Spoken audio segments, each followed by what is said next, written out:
Right along, welcoming back to the studio, Metro Councilman Darryl Hurst. How are you, sir? I'm doing great. Glad to be here. And we want to clear this up. So Rockefeller's dollars today would go from $1 billion to $28 billion. So that's what he had in 1916. He had $28 billion in 1916. In today's market, yes. That is the GDP of some countries. It is, absolutely. That's insane. He can buy a country. Yeah, he could. Buy a few of them. And probably leverage them to trade them in for other countries, too. So. Right. All right. It's ridiculous money. It's play poker with countries. Okay. Yeah. So we got to dig in. I mean, there's so much has gone down. So I want you to take us back to Wednesday night, because the chief went off on y'all as a council. A couple of y'all got called out specifically. You were not one of the names that got called out. Walk us through what went down Wednesday. So there was supposed to be a debrief on the Brave Cave, and the reason why the debrief was called is because people just assume that you're in politics, you know. I mean, when you're in a public office, there's not many people that I know that would have known what was going on and not said something about it, including myself and everybody I think that's sitting on that council. Mm-hmm. What we did know is that there were incidences with that same individual prior to for other reasons outside of the Brave Cave. So when Jen Rocker stood up and said, hey, you know, who was staying with me, who knew about this, it wasn't about the Brave Cave.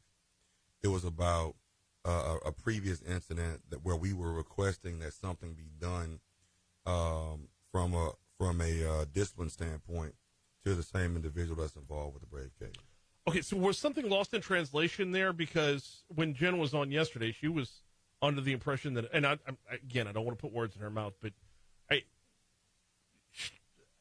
the feeling was that this was about the Brave Cave, not just about an individual incident that happened there. Oh, no, I can tell you from my understanding, it wasn't about the Brave Cave. What it was about was that there was excessive force that had happened before, and that for that reason, this person needs to either have disciplinary action, and we don't have all the documentation. We don't get to see what the Civil Service Board sees. We don't discipline officers. And so that's why we request that something be done. That's why we appoint the Civil Service Board along with LSU Southern and some other appointees. It's only 5. And we put the ball in their court to do the right thing with it. Talk about the Civil Service Board and the disciplining of officers. The chief had a big problem with that. Made it sound like that members of the Civil Service Board were kind of in y'all's pocket. So I don't know about y'all's because it's definitely not in my pocket. But what I will say is the chief had come into council. I remember one time distinctly when it was about the lawyer and getting his money that we owed him, and the lawyer made some sort of smirky comment that kind of ruffled the feathers of some of my colleagues about billable hours, and that's kind of where saying, oh, this is how you feel, then we won't pay you because you're overbilling because we gave you a budget. But my understanding is that as a lawyer, and I'm not, look, Jen's a lawyer, some other colleagues may be more familiar with this, but lawyer can't just drop your case. Right. And so in this case, based on politics, the police chief felt that it was in his best interest to get outside counsel away from people who know people, right?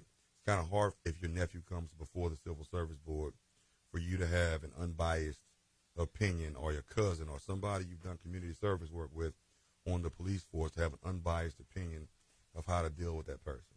And so the police chief wanted an outside counsel so they could bring that unbiased approach to solving Baton Rouge problems. And so one of the former officers came to the mic, and that was the first time I'd probably seen the chief with energy. Not the kind of energy he had the other night, but probably 20% of that. And he was so passionate of saying, if you want him, you hire him. And he started going down the line of the disciplinary issues that person had dealt with in the police force. And the folks that were coming against him, to me, are like any other job. The ones that like you, the ones that perform well and you pay well, right? Right. The ones that don't like you, the ones that you discipline, that you probably end up firing.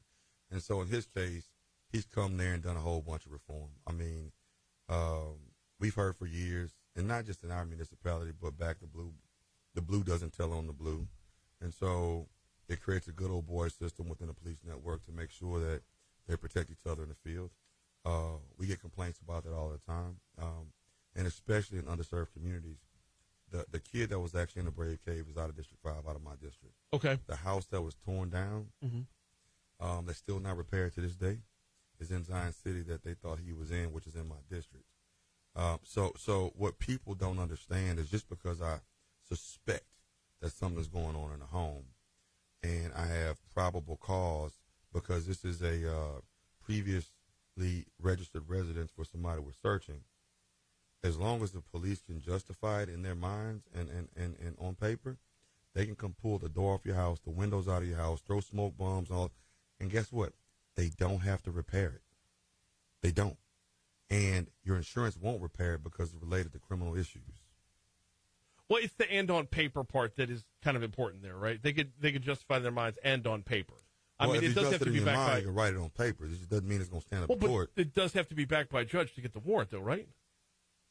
Well, a warrant for somebody doesn't mean that I can go into a previously known address where my grandmother lives and take the. So gotcha. Yeah. I have 3 houses in the same neighborhood where the police have used, in my opinion, excessive force on the houses, where they've gone in and they've just yanked the whole front of a shotgun house off, left it to the elements and said, have a great day. And so for me, imagine if I went to the country club and I took a $5 million house and I shot something into the walls and I yanked the whole front of the house off. Oh, but the person we're looking for isn't there. Have a blessed day and walk away. Do you think it would stand up in the country club? No. And it shouldn't stand up in Zion City either. No, that should be across the board. I completely agree with that. But what happens is in underserved communities is they don't have the ability for counsel the same way they don't have the ability for counsel sometimes when they're innocent. They just take pleas, right? Yeah. Because I can't afford it, and the public defender's not going to, in their mind, is not going to do what a private attorney would do. So you have homes that have now come to the condemnation list where we tore the front of it off. Give you 2 examples in my community center where my office is.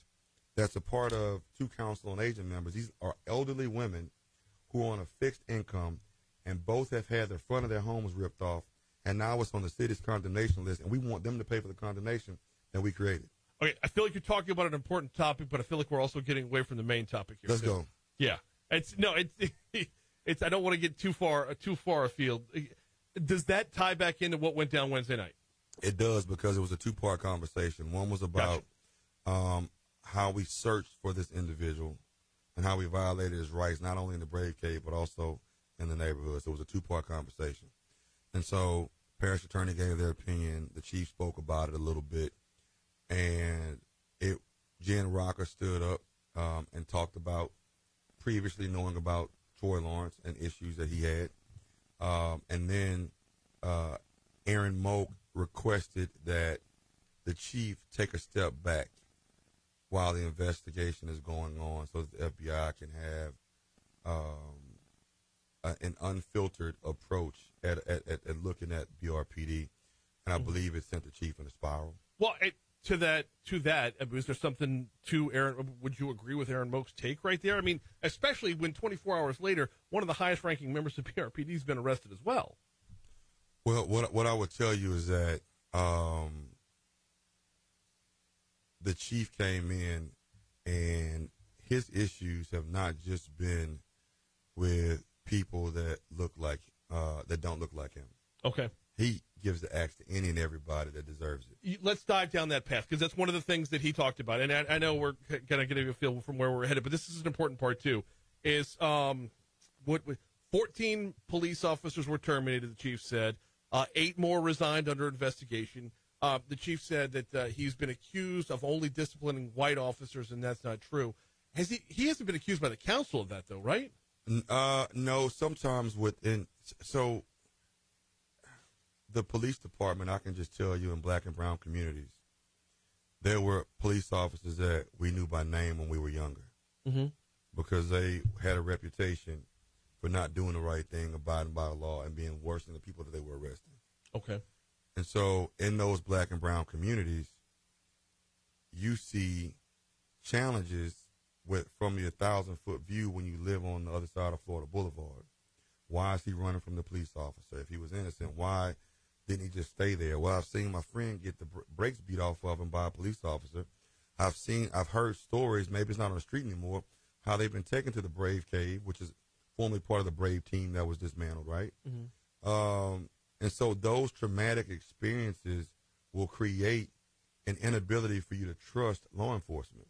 And for people who typically don't engage in law enforcement in a negative way, they don't understand it.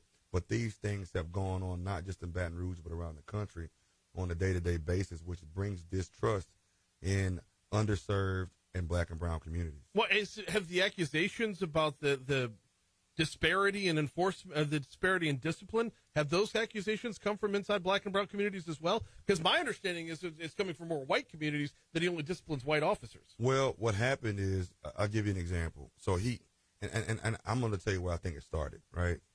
I've heard this from black and white officers that Salamone shouldn't have been on the police force after the Alton Sterling, the way that he approached the situation, right?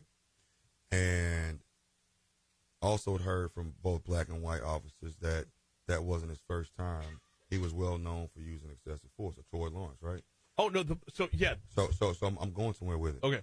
So his dad was a high-ranking officer. Mm-hmm. Troy was there. Troy's dad was a high-ranking officer. I believe that Chief is handling both of them the same way. That's the only thing I can look at right now. Almost identical situations, right? Except one went to death and the other one didn't.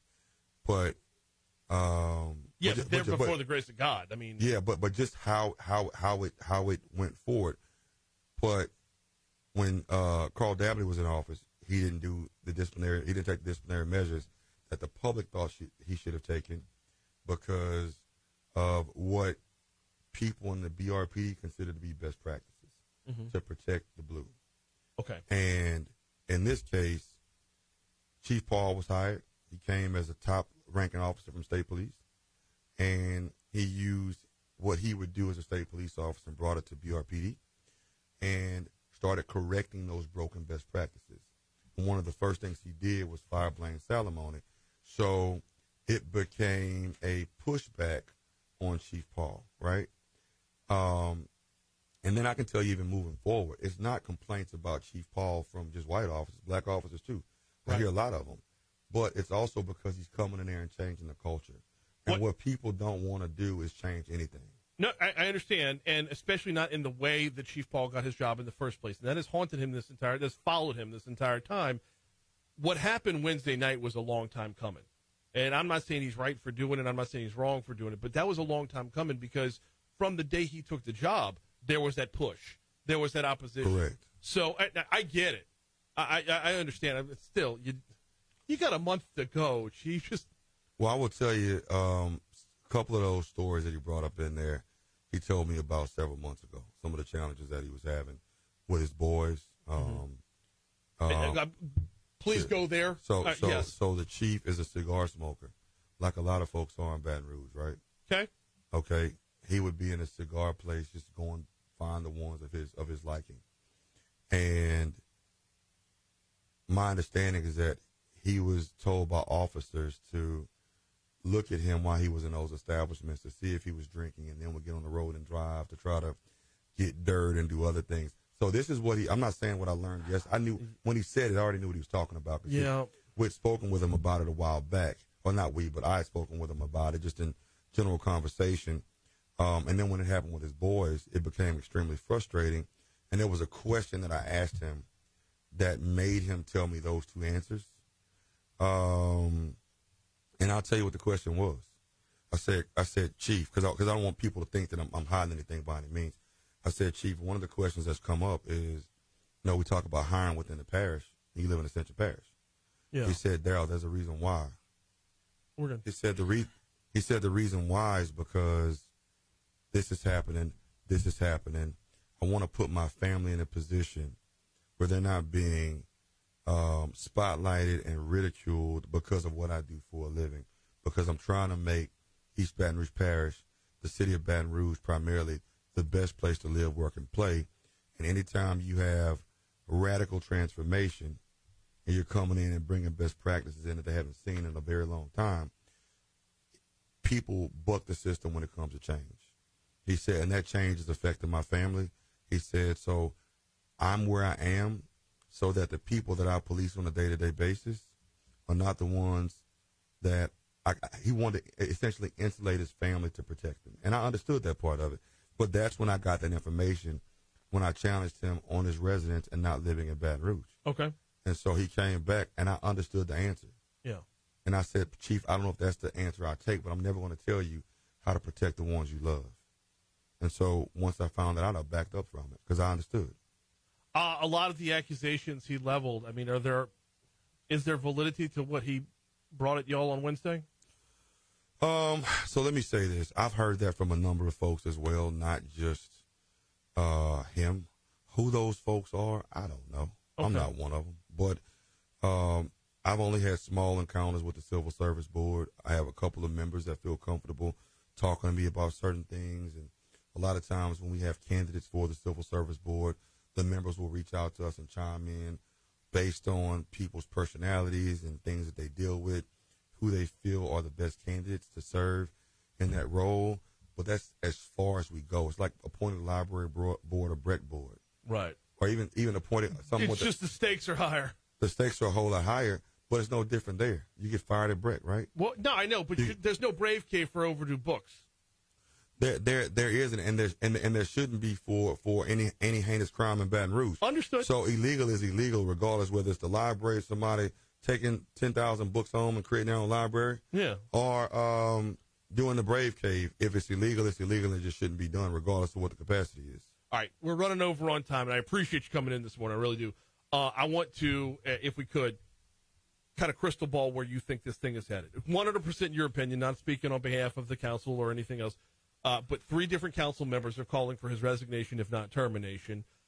Meanwhile, after the meeting, we learned 24 hours later arrests are being made, so clearly he hadn't taken his foot off the gas as far as the job is concerned.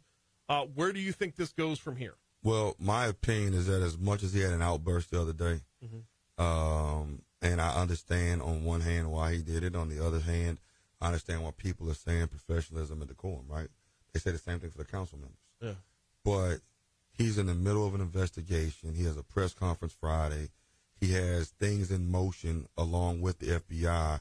And right now, stopping that motion, knowing he only has 30 days, I think will be more disruptive to the Brave Cave than it would be in aiding us to get some kind of solace that we have a police force that cares about us, right? And allowing him to rectify that situation as much as possible. So I don't think dismissal is what we need.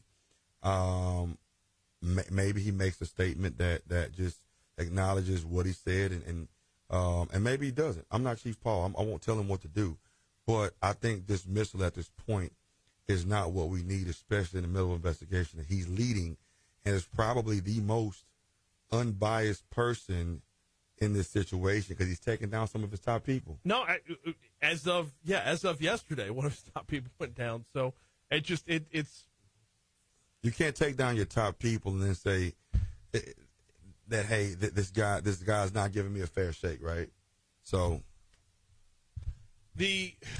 obviously it's not the ideal course, but the ideal course is not to have a Brave Cave in the first place. That being said, we're going to continue. I mean, as long as the story's out there, the door's open for you all the time. So I'll tell you, it's one of my favorite shows, and Brian does a great job. And to all this listening audience, man, y'all